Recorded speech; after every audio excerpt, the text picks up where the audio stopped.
Presented by KPS Recording Studio, Resna Bazaar.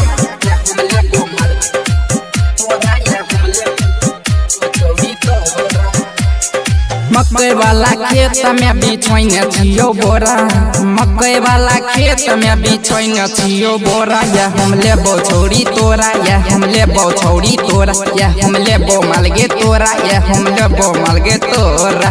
मकई वाला खेत में बिछोइने छियो बोरा, मकई वाला खेत में बिछोइने छियो बोरा। या हम लेबो छौरी तोरा, या हम लेबो छौरी तोरा, या हम लेबो मालगे तोरा, या हम लेबो छौरी तोरा। Music by TV Layer.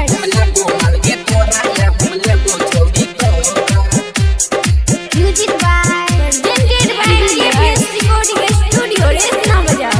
पेनिया खाना बाली लगा के उठला आली गे चुइस लेबो तोहर हई उठवा के उठला आली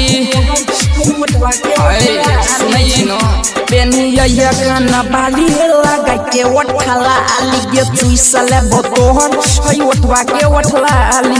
कवनो ने दिक्कत माल गे होबे देबो तोरा, कवनो ने दिक्कत माल गे होबे देबो तोरा। या हम लेबो छौरी तोरा, या हम लेबो छौरी तोरा, या हम लेबो मालगे तोरा, या हम लेबो छौरी तोरा। Music by TV Layer. हम लेबो मालगे तोरा, या हम लेबो छौरी तोरा। Music by TV Layer.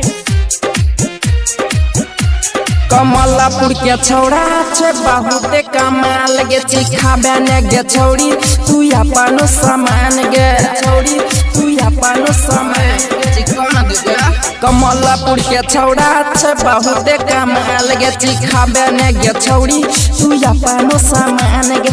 गायक बीबी सने कहे छौ गे तोरा, सुमन एचडी कहे छौ गे तोरा। या हम लेबो छौड़ी तोरा, या हम लेबो मालगे तोरा, या हम लेबो छौड़ी तोरा, या हम लेबो छौड़ी तोरा, लेबो छौड़ी तोरा। KPS Recording Studio, Resna Bazaar, Madhepura।